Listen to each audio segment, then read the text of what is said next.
What's up, Periscope? I'm here live. Williamson, let me flip you guys around.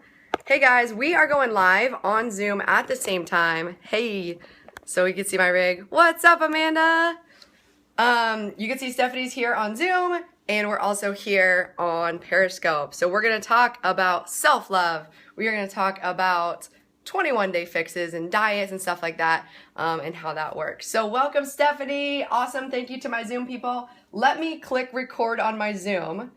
So recording, and now. Okay, welcome everybody on Zoom. Thanks for hanging in here. We are here with Stephanie Williamson. Thank you so much for being here. Super excited. And you're live on, awesome. I'm live on Facebook as well. So also to all of your people, go ahead, friend me, follow me on Facebook. That's all good. I love connecting with as many women in this world as possible. Awesome. And men, but you know. Yeah, we're here for the ladies, but yeah. Live people, if you can hear, does that work? Can you guys hear my computer screen now? I don't know. They're not commenting. Let's see if it works. If not, there's a delay on Facebook. There is a delay on Facebook, so it'll take a while from them to type it in. Okay, Martina says you can hear us. Awesome. Perfect. Good. Cool. Super excited. Okay, so let me first of all give a little background about you. I met Stephanie. We were actually at a business retreat back in September in Asheville with Jill Coleman, and we kind of connected that way because we're both coaches in the online space in nutrition, and I am running a coaching program called The Better Method, and it's an 8-week online nutrition course where we're talking nutrition, but we're talking about learning about nutrition. So not like we're not doing a diet, we're learning, and we're focusing on food sensitivities this week, and then next week we are focusing on relaxation and enlightenment. So you kind of like popped into my head as somebody to interview, and then I read your blog post about that 21-day fix and why it didn't work, and I was like, yes, this is gonna be perfect. I'm gonna have Stephanie on. We're gonna talk about the same things. So tell us a little bit about your journey and what made you write that blog post about the 21-day fix and why it doesn't work. So that's actually a repost, which I'm glad I reposted. Yeah. It's from last summer, and what I mean, you're in the fitness world too, you probably get this. I absolutely go crazy looking at the advertisements around summertime and getting like the bikini body and getting the shed this. I can't even like think about them because they make me so angry right now. Yeah. But the whole I'm gonna fix you culture of the fitness industry, and it really, really, my heart just hurts when I see that kind of stuff, because the message that I hear and that I know the rest of the world hears is, I'm broken, that person is going to fix me. Right. So whether it comes to diet or exercise or anything, it's like that marketing strategy of making them feel worse than they should just so that they pay you money to fix you is unbearable to me. And that's why the 21-day fix, the 31-day fix, the 90-day fix, none of them work because you're not broken. And if you start in a place believing that you are, something's missing. There's a gap there. And your self-esteem and what you're going to be willing to put on the line to achieve the results that you want. Because it's not about fixing anything wrong with you, especially in the diet and exercise world. That's just like pulling out a 2x4 and beating yourself up with it, which is what I totally don't recommend. Why I'm the self-love advocate that I am. I really just, that's where that blog post came from. That's awesome. Yeah. Now, have you actually tried like those kind of diets before? Have you had experience with that? Yeah. I've even been roped into like selling them at gyms I worked at and be like trying to really push that kind of stuff. Working in big box gyms, as you probably know too, behind fully and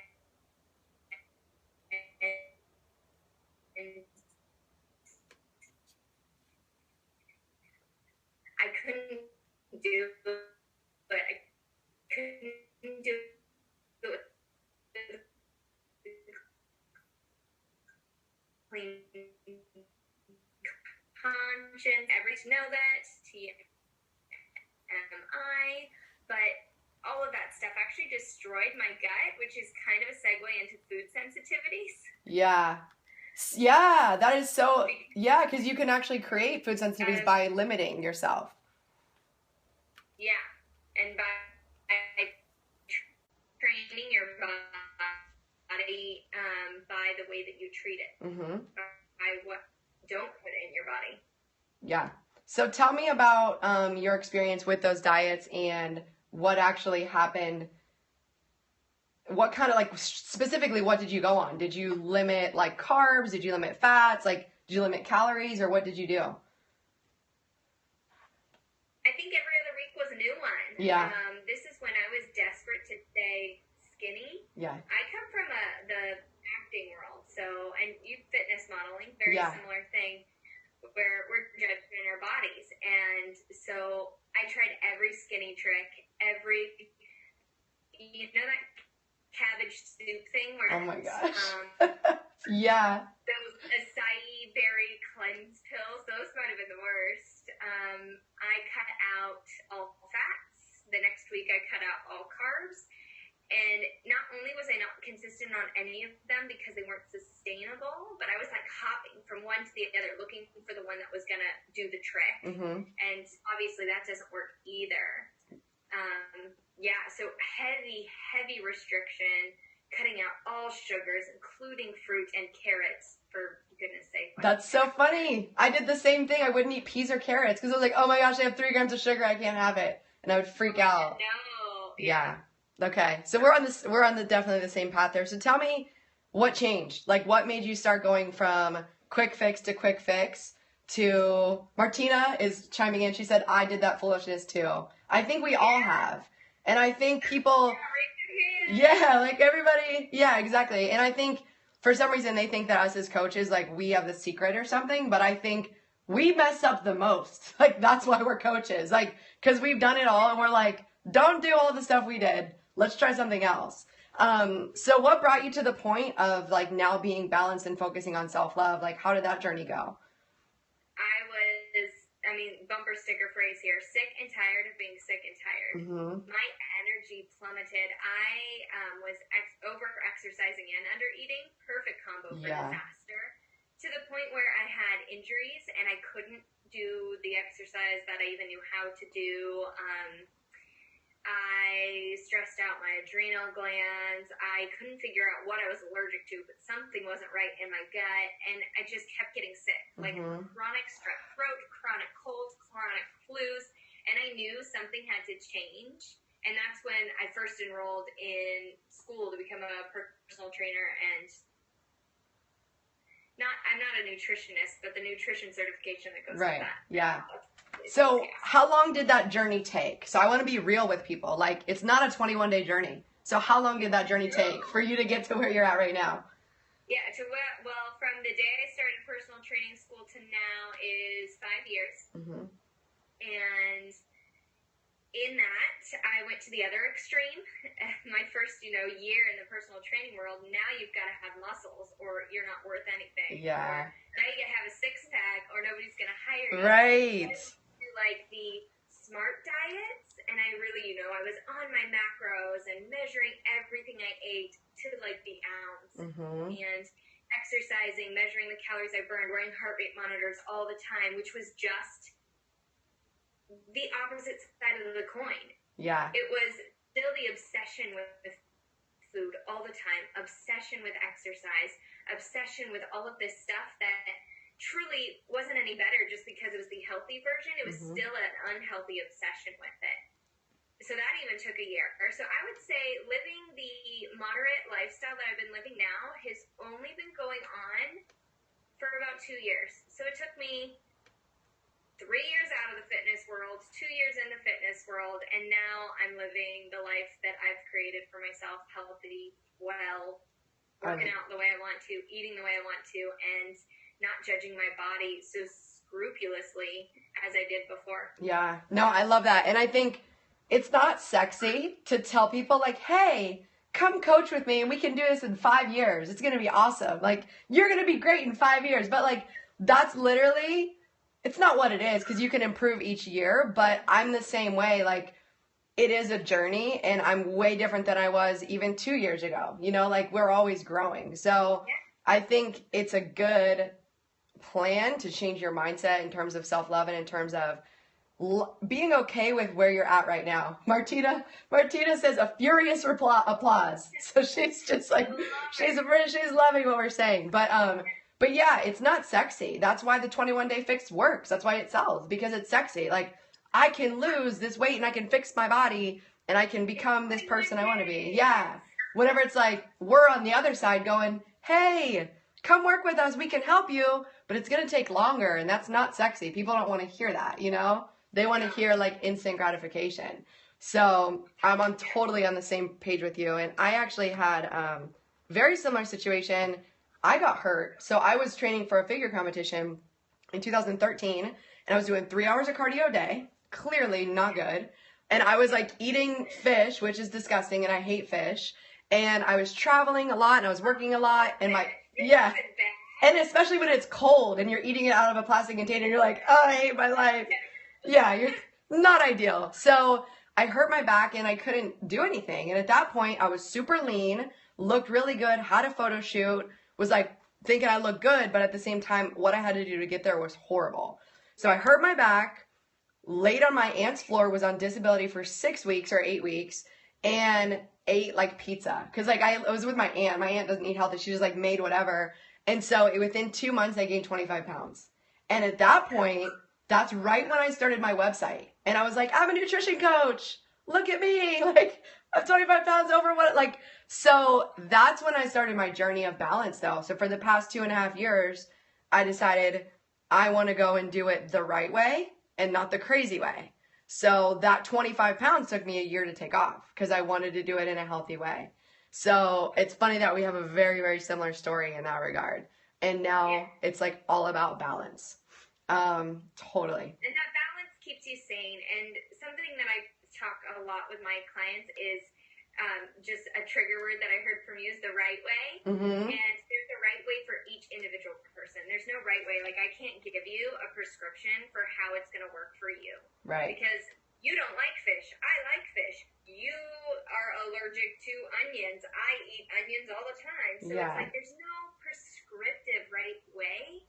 It's just about what works for you and what you're comfortable doing. Mm-hmm. I have my clients all the time make these lists for everything from nutrition to business coaching to all my coaching is what are you willing to do and what are you not willing to do? I Absolutely, love it. 100%. I am never willing to give up chocolate again. Yeah. I am not an okay person when there is not chocolate.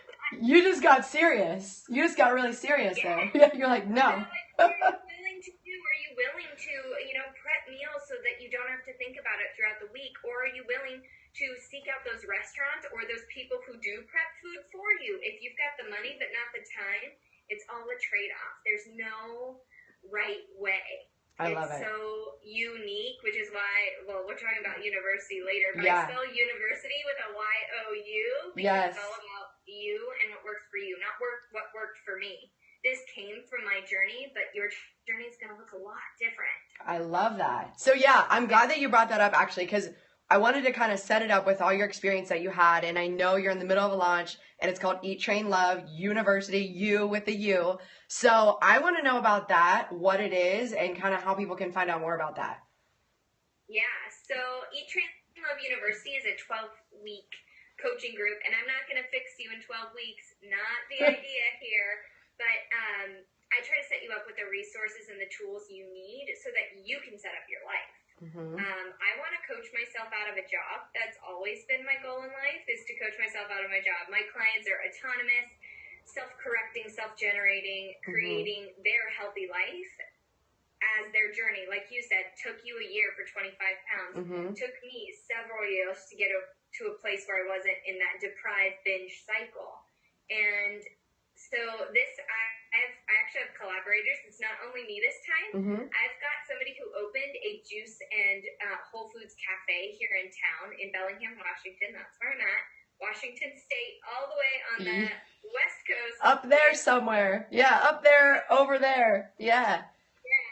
And she put a plan together, but not so you prescriptively follow it, but as a way to learn. Like, try this out for 4 weeks. Now we're going to try something different. And then we have a BIY, because I couldn't say DIY because, it's too overeat.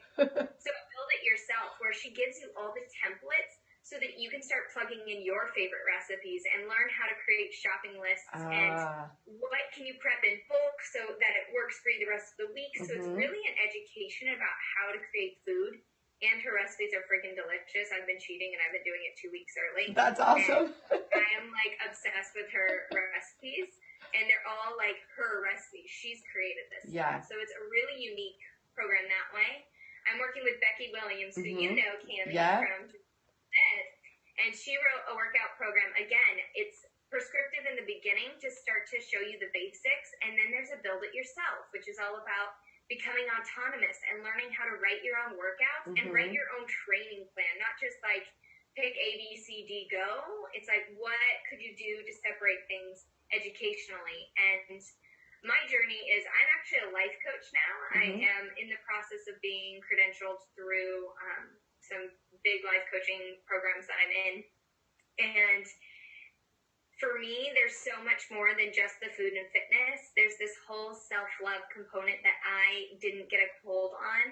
And it took me a long time to really start to accept my body for everything it was and everything it wasn't.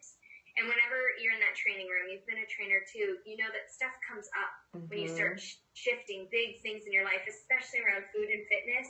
There's confidence, there's self-esteem, there's all this stuff that goes with it, and I've learned to speak to that mindset and really creating people strength and wholeheartedness from the inside out. And that's what I do in the university. It's a scratch at the surface in 12 weeks, but it is a way for you to start. That is awesome. A way to show you things in a different light. That sounds awesome. That sounds amazing. So that is open tonight only, right? Until tonight's the last night that people can get involved in that. Yeah. Okay. It's open, and it was only going to be open until 8 p.m., but I had a conundrum. So it's open till midnight. Woohoo! Okay, midnight on Pacific time? Are we talking midnight Pacific time or East Coast time? Well, do you want the real truth? I have to do it manually, and I'm not staying up till midnight. So it'll probably be available tomorrow morning. 6 a.m. Yeah. I love it. Okay. I have to do it manually. Yeah. Hey, that's just how. I'm in bed by like 9 p.m. That's so funny. Well, hey, glitches happen always with lunches. That's awesome. But I know that you have an actual website and a login, so I'm super excited for that. That's really, really cool. So they're going to be able to get all the information logged in, which is exciting. So I love that. So that has its own website, right? It's called, you tell me what it's called so I don't mess it up. Eat, Train, Love, YOU.com. Okay, awesome. EatTrainLoveYOU.com. That is open until sometime tonight. If you guys are watching the replay on Periscope, go check and see if it's still open. Who knows if she's going to be up or done with it yet. So go take a look at it. So I'm super. I know. Well, no, every time I come to get on a webinar or something too, I'm always like, is it going to work? Is it not going to work? Thank you for putting it in the comments. It's perfect. So I have a question too about, so we went over Eat, Train, Love, but I'm curious about two things. One, we talked about self-love, and it sounds like, the same experience that I've had, which is when people become fitter, stronger, they get more confidence, and then they get this mental shift. But from my own experience, I've done it two ways, right? I've gotten myself down lean, really, really super lean, but I did it by hating my body, by looking in the mirror every day and saying, your thighs are too fat, you need to do more cardio, you're a piece of trash, what are you doing, you're so lazy. I've done it that way, and I got down really, really lean, but guess what? I still hated myself when I was lean. So that's not a good way to do it.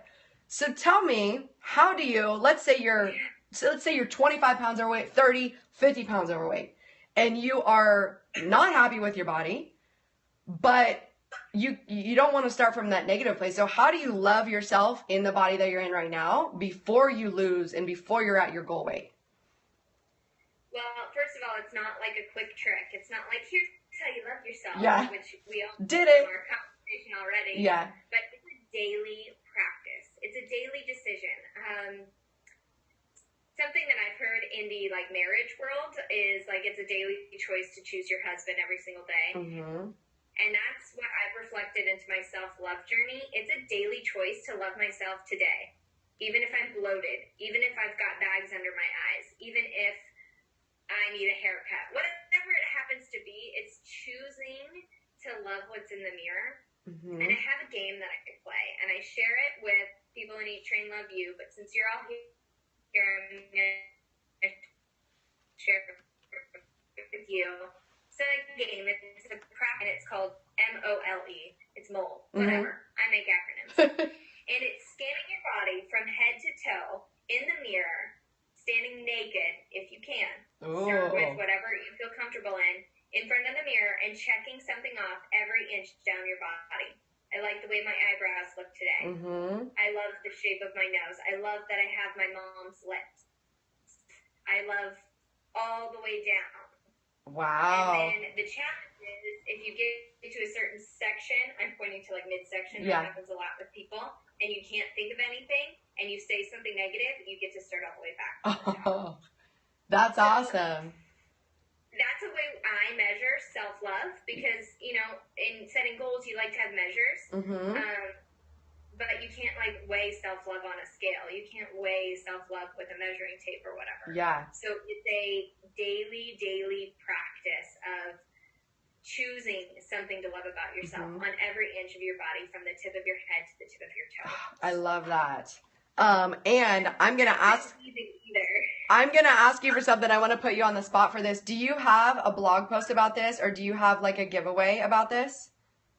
I don't right now, but if they follow my Facebook page, I'll make sure to do it. Okay. Yeah, after your lunch is over, of course. But I think that people would love having that as a resource. So that's an awesome idea. I love that. That is huge. And I have a story with that as well. I remember this was probably 4 or 5 years ago.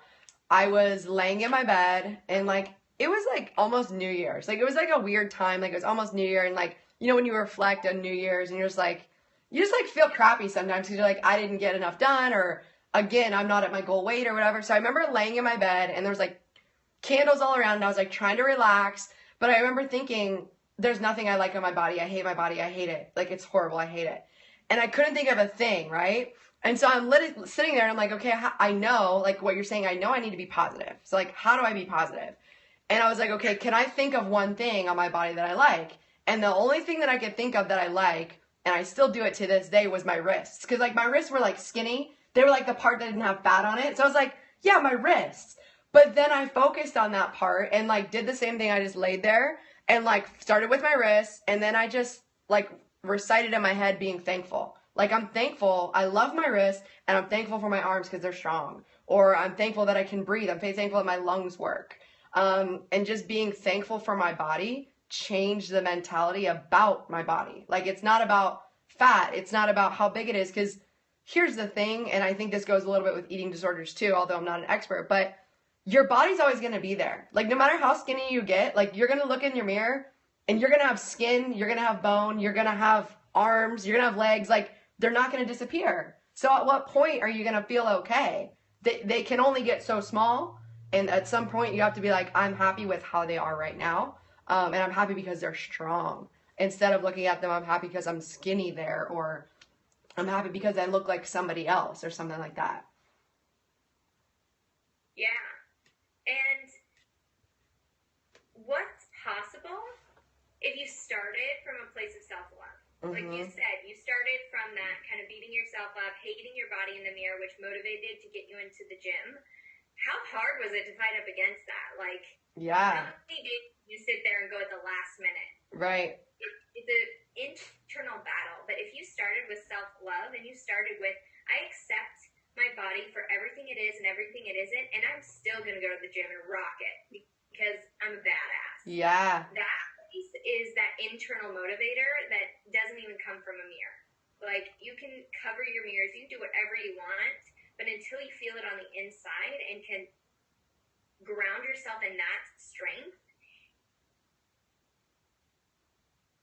you're right, when will you be happy? Yeah. So just think of like what actually is possible if you were to flip it on its head and start from a place where you actually accept your body, you actually love what it can do, and you want to improve. It's not that you have to improve, it's that you want to do this for yourself, for your health, for whatever your reasons are. It's finding something other than that oh, I hate my body kind of mindset. Well, isn't that so easy? So far. Like, yeah. You got your best lean physique, and it's done that for me too. And then what happened? You gained it all back. And I got sick out of my mind and couldn't work out for a year. Yeah. So it's like beating yourself up doesn't lead to the end result that you're truly actually looking for. It kind of backfires at some point. You never know when it's going to be, but it will backfire. I guarantee it. Yeah, it will. Because if you keep telling yourself how bad you are, you're like, yeah, I'm bad. I drink beer every day. And you're like, whatever, drink. And then you're like, yeah, I am horrible. I'm fat. I eat cookie dough and you eat cookie dough. Yeah, I'd rather just sit on the couch because I suck anyway. It's just like, you just continue that cycle. So if you come from that place of like, I am awesome, I go and work out. And if that means I go for a walk for 10 minutes, I'm awesome. And that's better than sitting on my couch. So yeah. I love that. Martina just said you become your own bully. Yeah. Like, the world is telling you enough garbage. I did write an email about media versus mirror. Who's worse? Yeah. And I believe it's our mirror. It's ourselves that is actually believing those stories and taking that and being like, okay, I'm going to believe it. And then I'm going to take that 2x4 and I'm going to beat myself up over the head with it forever. Yeah. And if you are no longer your bully, nobody else can bully you either. Yep. Not a single person on the planet can make you feel bad if you have that grounding and you don't make yourself feel bad. Absolutely. I love that. Yeah. I feel the same. Like right now I'm happy with my body, but at the same time I'm like, I could get a little fitter. So I have a different mentality now of like, not weight on the scale, but I could get fitter, meaning, ooh, I haven't been doing that many workouts. So I set a goal of get 4 to 5 workouts in a week. Now that goal is going to translate into, yeah, my body conditioning is going to come better, but it's not the reverse. It's not, I have this goal of being a certain weight and I'm going to do whatever it is to get there. I started with, what's the actionables? I'm going to clean up what I'm eating a little bit. I'm going to get my workouts in. And now all of a sudden I'm like, in 3 weeks, I look completely different than I did 3 weeks ago. Like I automatically look better. And it wasn't with that negative mindset. Awesome. Yeah. And on the flip side of that, in the food world, what are the actionables you can do with your food? Like, not what are you going to restrict, not what are you going to take out of your diet, or not the juice cleanse you're about to be on or whatever, but what can you do to make yourself feel good with your food? Maybe it is adding a little bit of fats to your salads or allowing yourself those little treats now and again, but you're also eating the vegetables and the proteins and the complex carbs that make your body run the way it wants to run. We all know that we love pizza in our mouth, and then how many of us 30 minutes later are like, that was the worst idea. And not because we feel bad, but because we actually just feel awful. Yeah. Like, that is not a substantial meal. Yeah. Like, I'm cool with pizza. I eat it, but I know that pizza is not what's going to fuel my kick-ass workout the next day. Yeah. So it's interesting finding that balance of what foods make you feel good. Yes. So back to that, tell me how you found out about your food sensitivities and how you went through that, because we're talking about that in the Better Method right now. And I think a lot of people, I kind of think a lot of people start too soon. So it's the 7th week of the Better Method, 6th or 7th week, and now we're talking about food sensitivities, because I didn't want them to start off being like, no dairy, no sugar. I didn't want them to do that diet. I wanted them to eat well and then say, how does my body, and start to think about how does my body respond to certain foods. So tell me how your journey went and how you found out that you're sensitive to eggs, gluten, and dairy. Okay. Yeah. So how did you find that out? So it was funny, your actual question, you mentioned a book called The Virgin Diet about limiting things for 21 days. And I was like, my answer to that question was yes and no. I think it is total deprivation, dieting, but it's also necessary. Yeah. It's a relationship. I went on an 8-week and it was doctor directed. And that's my biggest recommendation is get with a naturopath. Yeah. Get with a naturopath who is qualified and who can do a blood test on you. Like, I am such a fan because I had no idea the things that my body was reacting to, and it shows you on a blood level. I love that. So that's a really good place to start. And so I took this blood test. It showed me about 10 things that I could possibly be allergic to, and I had to cut out all 10. It was the worst 8 weeks of my life, especially because I had been away from the diet world for so long that I was like, oh my God, you're making me do a diet. It was a doctor-prescribed elimination diet, and I was just like, the mindset work I had to do with myself in that 8 weeks because I had to restrict like I've never restricted before, purely so that I can get the results of a food sensitivity test. Right. But what happened was I cut it all out, and then you add one thing back in at a time. You take 2 servings for 2 days. It's very, very regimented through my naturopath or through any doctor will give you the directions this way. And there are some books that'll help you do it on your own as well. But the blood test is like a level up because I was really, really sick. And so I took all of this. I thought I false diagnosed myself for many years. Okay, no dairy, no gluten. Now it's this, now it's that, because I just wanted to be allergic to them. I really wanted to be allergic to gluten, so I stopped eating donuts. Well, it's very cool. It's very cool to be gluten-free these days. So we're super cool, you know? Hashtag gluten-free. Yeah, and so I was misdiagnosed. Like, for a while, gluten did make my stomach feel awful. But what I realized after going through the proper steps of food sensitivity, that yeast and eggs were a big issue for me. So it wasn't the gluten in the bread. It was the yeast in the eggs. But without a blood test, I would have never had those insights to those pieces of the pie, literally the pie. So I did all the elimination. It was miserable. I added the stuff back in, and each time's like, oh, my tummy hurts. Oh, I'm constipated, or the other version of that. But it can show up everywhere.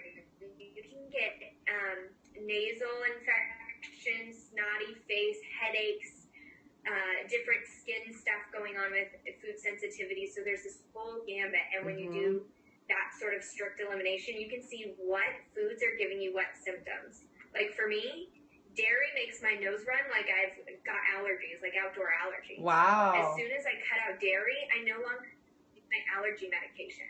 Huh, like that's interesting. Allergy medication, because I wasn't actually allergic to the pollen. It was actually what I was putting into my body. Wow. Gluten makes me brain foggy and sleepy. It was just fatigue. It no longer had an effect on my gut. But I ate eggs, and I was doubled over in pain for 2 days straight. Wow. So each thing is different. It's not all my gut. It's different parts of my body that react differently to different foods, which is why it was crucial that I went through that kind of strict deprivation elimination diet. Right. With the even if you told me to try to say something like that, I'd be like, forget you. Ouch. Yeah. So like, no. But because it was strict with it and not beat myself up about it. So that's how I figured out mine. And I always strongly, especially when people are curious about it, is to find out what exactly it's doing in your body by eliminating it and then adding it back in. Yeah. And seeing what happens. So let's say I gave them some resources. So there's the JJ Virgin Diet. They could get that book. There's also Eat Right for Your Type by Dr. D'Adamo. I've read both of those books.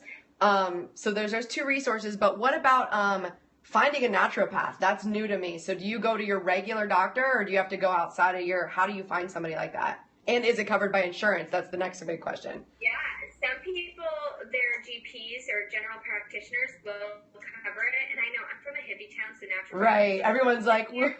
But mine was covered by insurance, parts of it. And there's this blood test that you do. It was actually a take-home blood test. It's biotech. Oh. And you can Google it. Okay. And you order they'll send it back to you. That is awesome. Did it for me, but because I tried the at-home version and I passed out because I couldn't freaking prick my own finger. Pretty embarrassing.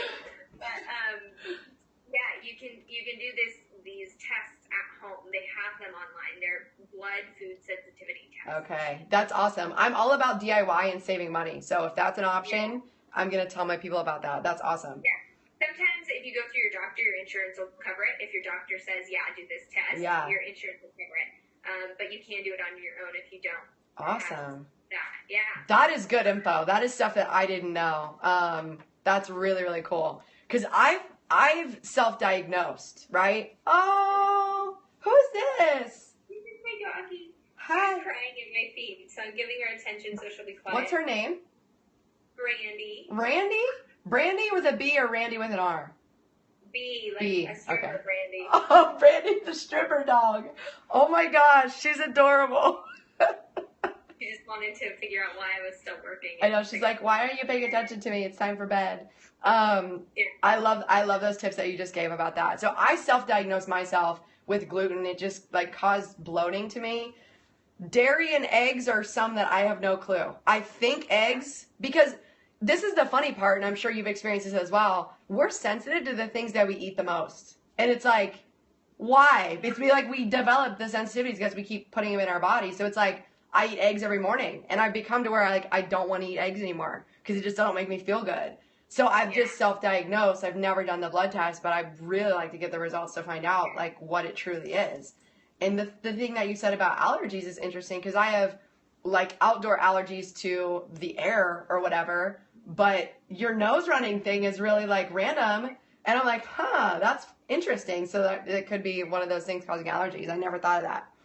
Yeah, and they'll even break it down to what is it lactose or is it whey or is it casein? So it's more sciencey. I'm all about the science of that stuff. The self-diagnosing is totally fine if you're doing it from a pure heart. What I don't like to see is people self-diagnosing, one, because it's a fad, or two, because they think going gluten-free is going to make them lose weight. Right. Get real. Right. Not you specifically, but everybody can get their hands on so much gluten-free junk food these days. Well, and what's interesting? Why do we have gluten-free Oreos? That's not healthy. Yeah. So I was listening to a podcast, and I think it was Lewis Howes, actually. I want to give credit, but he was interviewing a doctor, and I don't even know the guy's credentials, but he's obviously credentialed and he's into research. I found out that there's like 80 types of gluten, and gluten is also in like all grains. And I was like, it like blew my mind. We're substituting one type of gluten for another type of gluten in gluten-free stuff. So like they only classify one of the gluten proteins as the gluten.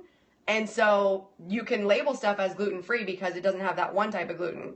But there's all these other types of glutens that are still in it. So we're still having gluten and we didn't realize that we are. So that was another mind-opening thing, like just talking about grains in general and how grains aren't the greatest thing for us. And that could be a whole nother topic. But that's just... Well, and then there's another thing that I've been reading, and I'll test it out someday, I promise, is that people who are gluten insensitive in the States can go to Italy and eat regular pasta and have no adverse effects because it's not necessarily the gluten, it's the way the plants are treated and raised with pesticides and the process that they get processed.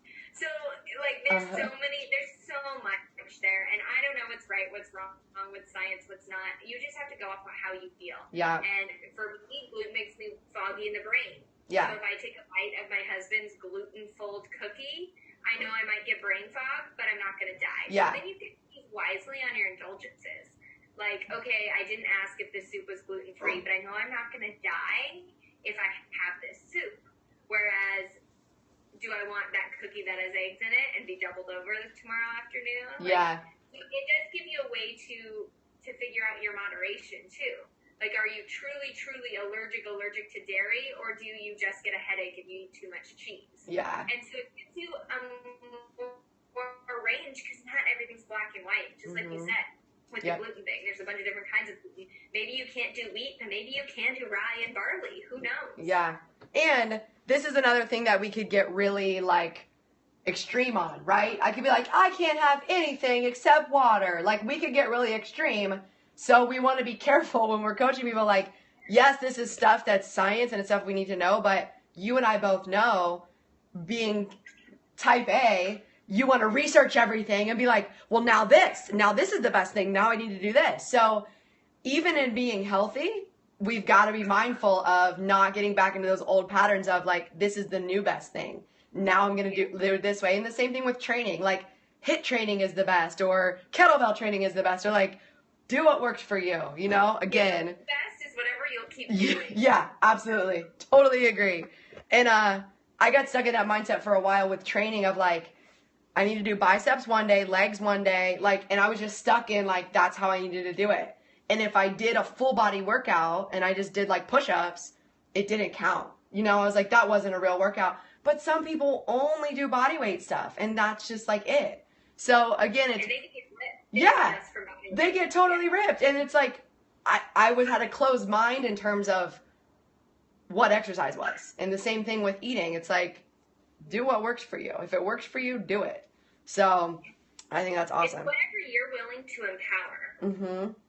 If you're willing to empower being gluten-free because you choose you don't want to eat gluten, regardless if you're sensitive to it or not, choose it for a reason and then empower it. If you're choosing it because you think that it'll make you lose weight or it'll make you do this or that or the other thing, not the best place to come from. But if you're choosing it because you know that when you choose that, you choose to eat the salads and the, zucchini noodles and the this and the that, and it just gives you that trigger in your mind to do other things, go for it. But just don't create problems for yourself. Yeah. Like, people creating problems for themselves by, that's all just science. Well, yeah, and you can also, I mean, it all goes back to mindset of, you can use as an excuse. Well, I'm allergic to everything, so that's why I can't lose weight. Or, you know, like, it's always about mindset of like, well, that's why I'm like this. That's why I'm bloated.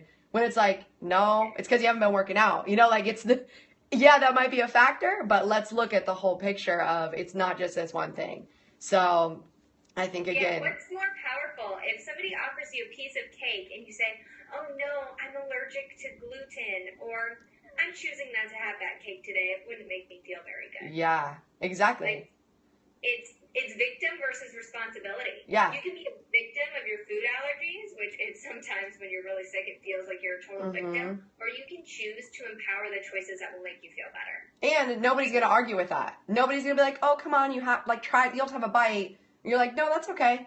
Like, that's it. End of story. I'm choosing it for myself. Nobody else gets to influence my decision on what I'm going to put in my mouth. That's it, you know?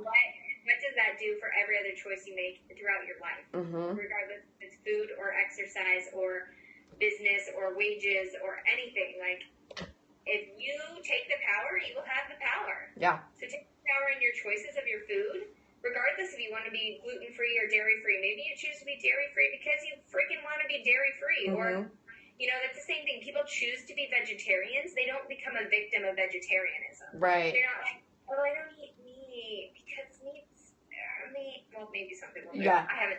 Yeah. But they choose to be a vegetarian. Usually it's for a cause or because they don't like the way animals are raised or whatever, but they empower that. Yeah. So do that with your food choices too. Empower not to eat whatever it is you choose not to eat. I love that. Rather than playing victim to your sensitivities. Yes, I totally agree. And I think be balanced about figuring out what your sensitivities are as well. Again, is it worth it to you? Like, froyo is always going to be my thing. Love it. Gonna have it. I literally I'm sensitive to something in it, whether it's whatever, because immediately after I'll fall asleep on the couch and I'll like pass out. But it's worth it to me because after that I'm like, it's fine. But like something makes me pass out like immediately after eating it. But it's what like, are you willing to do and what are you not? Yeah, exactly. I'm like, but that's my thing. That's fine. I know I'm going to take a frozen yogurt nap. That's fine. I plan it into my day. There you go. And I had something I want to bring this up to you too, because you know how everybody does like these 21 like sugar detox, like no sugar. I literally want to do something because my whole thing is rule breaker lifestyle. I want to do the 30-day sugar diet where we just eat sugar. My point of this is like, sugar's not bad, but like, how can we use sugar? Like, I have so many people when I'm training them, they get halfway through, I teach at Orange City, they get halfway through the class and they have a headache because they didn't have sugar or carbs. And I'm like, you need carbs, you need sugar. How are you going to get through a workout? So I'm literally going to stand up and be like, pro sugar. I am all about sugar. I am all for it. I have fruit snacks over here and I eat fruit snacks every day, but like I can still maintain my health because of the type of fruit snacks that I choose. So I'm for sugar. I'm going to just go all for it. I'm going to start picketing. I just eat a lot of fat. I will put avocados and red meat on my salad. You see? So fat's all for you. Carbs are for me. Yeah. See? You are all pure avocado. I don't go down that route too much with fats, but sugars, I'm all over it. I'm all over it. All right. Well, I'm going to close it down. I want to add on if there's any tips you want to give. I was asking you about the 3 tips. You gave us a bunch of tips, but let's say somebody's watching this and they're just getting started. What would you say, like 3 tips to get them started? What should they be doing? Write it down. Ooh. Write down what you want. Mm-hmm. And I mean, I'm a huge fan of writing it down, but not to track every calorie, but to track what you're eating, how it makes you feel, and what you're doing for your workouts or for yourself. So just kind of tracking your journey physically, you know, in a phone app. They've got a million apps now for everything. Or in a journal, track how your journey's going. Because when you get stuck 6 months in, you can go back and look at day 1 and be like, whoa, I have come really far. It's proof to self. It's proof of the journey rather than just, I'm not 30 pounds down yet. I'm not this yet. I'm not that yet. You're always striving for that next thing. When you write it down, you get to see how far you've come. Yeah. So it's a mindset trick and just a way to really, you know, you can walk into your doctor and be like, this is what I've eaten for 6 months and I feel like crap, or I'm feeling great, or whatever it is. So it's a good tool for multiple things. I love that. That would be one big tip. I love it. I also think progress pictures are a huge helper. Again, we can go overboard with it, but I like to tell my people, take them every month. So not every week, not every day, but every month. Because usually 4 weeks is a good amount of time to see, has my body changed, versus looking only at the scale, because we know the scale lies. Or you can take measurements, you can do body fat, but still, we shouldn't be defined by our body fat or our weight on the scale. So I like to look at progress of like, oh, my arms look more toned, I look better, my bloating has gone away, something like that. That's something to look at. And I've got 6 years of progress pictures to be like, that's when I was super lean and I hated my body. That's when I was doing too much cardio. And I can pinpoint like what I was doing at each time and then be like, that's when I was happy. I didn't have to do much. I like that one, you know, like I didn't have to do as much as I was doing in the past and I was happy. So I think progress pictures are a great thing too. Yeah. Awesome. And I just think finding what works for you, like I don't take progress pictures because my journey is a lot less about my body and a lot more about the way I feel. Yeah. So if you're just like, I'm not really into the pictures, not that I don't like pictures, but maybe it's really about how you perform. Some people are motivated by that. Like, watch the numbers on the dumbbells go up or whatever it is, or learning a new skill, just whatever is a win for you. Make it a win and keep winning at it. Yeah. And some of it could be having fun, like having fun with my workouts, trying a different workout all the time. That's success. As long as you're moving your body and aiming for health, then absolutely, I think that's success. That's awesome. Yeah. All right. Well, we're going to shut it down. I want to know tell me again where we can connect with you, and tell me one more time about your program, your Eat, Train, Love. All right. Well, my name is Stephanie Williamson. So if you Facebook search that, you will come up with my personal and my business page. You can add either or both. I do a lot of stuff on both of those things. Because I'm a life coach, I don't brand my business or anything. It's just me. Eat, Train, Love is my program that I'm making available till midnight, 6 a.m., you know, just try it out. It'll be closed tonight, and that is a 12-week coaching program that you have all the resources for making delicious whole foods, some at-home workouts with very minimal equipment that are 30 minutes or less, cardio planning to get different, shows you HIIT training versus long interval training. And life coach. We've got a built-in life coach to help you along that journey to get through any of the obstacles or blocks that are in your way, and really talking about coming from those positive motivators rather than beating yourself up with just a new diet and exercise plan. And that is available on that link I sent you. Awesome. You can get it cleared on a million different posts on my Facebook page, and if you miss out, it will be launching again at some point in the future.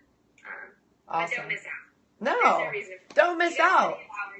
Yeah, if you're here, if you're watching, it's like one of those things like, I'm here for a reason. I totally believe in that stuff. So, here for a reason. Yeah. Check it out. Absolutely. I'm going to shut down Periscope. If you want to shut down Facebook, I'm going to stop recording on here, and then I'm going to open it up for any questions of the people who are live on here. Thank you for tuning in, Periscope. See you guys.